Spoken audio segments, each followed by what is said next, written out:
Chapter 18. For Sparta's Honor. Once more the truce bearers of Olympia had come to Sparta with their message of peace. "Let us pray the gods that we may be able to keep the truce," exclaimed Orestes. "But the games are in honor of the gods," said Theognis. "We cannot hope for victory in war if we fail to honor the gods." "'Tis true enough," replied Orestes thoughtfully. "You are going to the games?" questioned Chardas of Theognis. "You must go," he added, "and enter the musical contest with your song."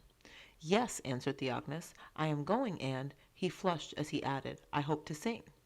"Many who were of our old company are going," said Gelon. "You are, of course," he added. "You have trained for the foot race." "Yes, I have trained," replied Chardas, but he said no more. "Gorgo is sending her chariot and horses," exclaimed Doris. "I hope they will win." It was later in the day when Chardas again met some of his friends, and again the subject of the Olympic Games was mentioned. The boys had not understood his apparent indifference of the morning, for he had taken his many months of training for the foot race with such enthusiasm and perseverance that they all had predicted that he would win.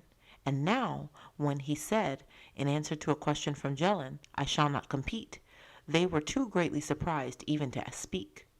Chartas looked into their faces. He had hoped to be able to show them what Orestes had shown him, of the danger that threatened Greece, of the need of standing ready for instant action.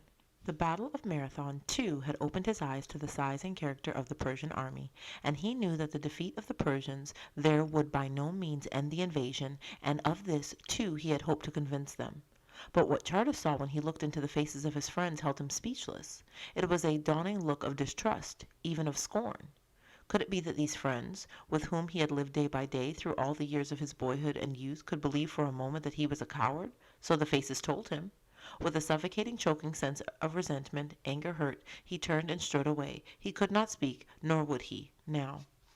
"I have no heart for the games this year," said Orestes later when he and Chartas were alone together. "If it were not that you are to compete, I should not go." "But I shall not compete," said Chartas quietly. "I have already withdrawn." He turned his face, that Orestes might not see its expression, for his hurt was still fresh and keen. "What? Not compete? And you have trained for the foot race and are almost sure to win," cried Orestes. "I had thought to go," said Chartas, "but even though it is the time of the truce, something tells me that Sparta will have need of men at home." It was some moments before Orestes answered. Then he laid his arm across Chartas's shoulder with the old gesture, as he said, "It must have been a hard struggle to give it up.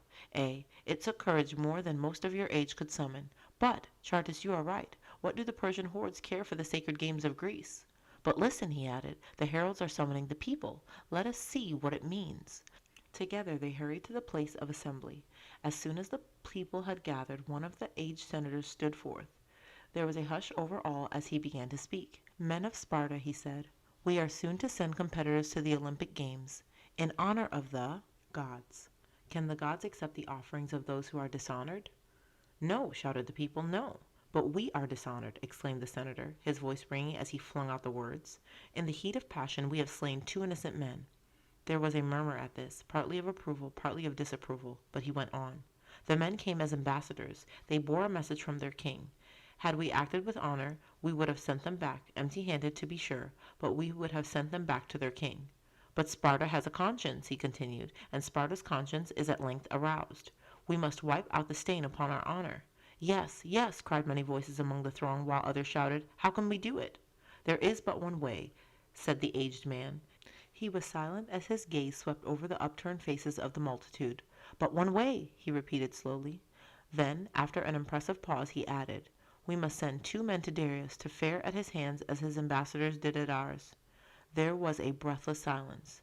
Then there was a movement among the crowd, and at almost the same instant 4 Spartans stood before the senator, and as one man they said, "I will go. For Sparta's honor, I will go." The senator looked at the men.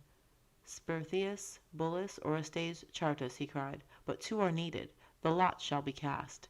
Again Orestes' arm rested upon Chartas' shoulder as he whispered, "Pray the gods that we may go together." But it was not to be. The lot was cast, and the names of Sperthius and Bullus were called. There was no shout. A feeling of solemnity fell upon the people as they realized the price that must be paid for their rash and dishonorable act. Quietly they dispersed, talking in low undertones and with grave faces. Chartas felt a hand placed upon his arm. Turning, he faced his father, and beside Danaus were his mother and Melissa. Melissa caught his hand and held it close, while his mother threw her arms about him, but said no word. "My son," said Danae simply, "you have made us both proud and happy." Then a group of young men sought out Orestes and Chartus. Turning toward the group, the friend stood in the attitude so familiar to them all. Doris was the first to speak. "Chartus," he said, "yesterday after you left us, I called you a coward because you withdrew from the foot race. I thought you feared the trial. Now I hate myself for having such a thought. I should have known you better." "We should all have known you better," cried Theron and Gelon. "And I!" exclaimed Brasidas, pressing forward. "After all the years we have been together, even I wondered if you lacked courage." His face flushed. "Courage," he added, with intense self-scorn, "and you would have died for Sparta's honor."